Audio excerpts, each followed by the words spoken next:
just want to remind that this channel is not a replacement for your own therapy. If you feel like you're in a state of crisis and need immediate help, please call 911 or your local mobile crisis number. And if you find this content encouraging, helpful, clarifying for you, certainly like and subscribe to this channel for more content.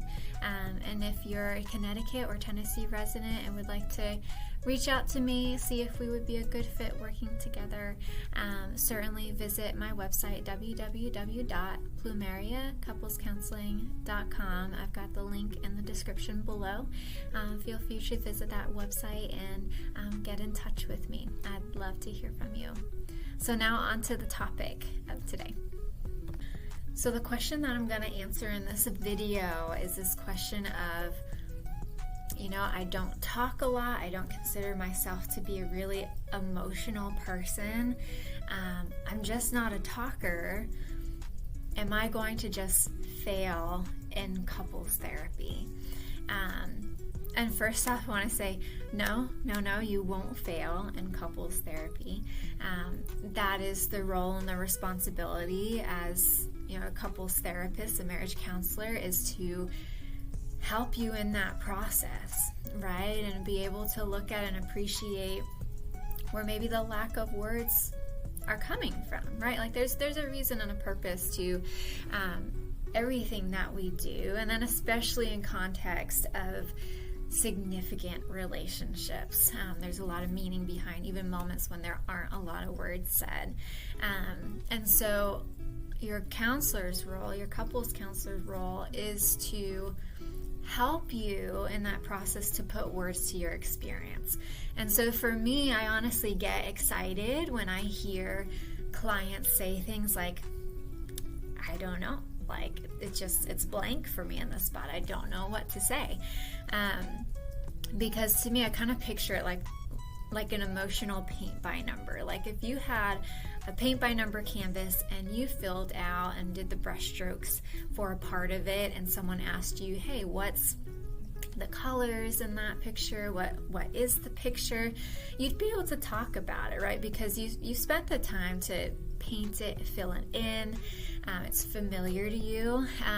And then if they asked you about the part of the canvas you haven't done yet, you might have kind of some vague descriptors because there's lines on that canvas, but you wouldn't be able to talk about the colors there. You wouldn't be able to really define and detail the picture that's there.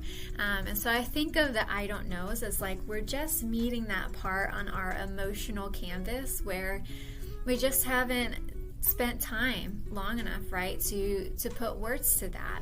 And oftentimes for us growing up, we may not have had somebody to help put words to those places for us. And so it's a really common experience. Even for the people who talk a lot and maybe appear more emotional, a lot of times, even for people in that department, they don't even fully have the words for those painful places. And so if you find yourself kind of in that camp of like, I don't talk, and a counselor's going to expect me to talk, like we're sitting there for an hour and talking is going to be a part of it, and I'm just not good at that, that's okay, right? You will not fail in therapy. Having the right counselor is key to, right, normalizing that, because for all of us, right, it's really hard to go to places and put words to, and even for, counselors where we might know a lot of things, but the experience of parking with our emotional experience and putting words to our inner world, that feels maybe really aversive and painful, right? Those are things that we have to also have someone help us do along our journey as well. And so just because we might know a lot of things about emotion and how our brain works,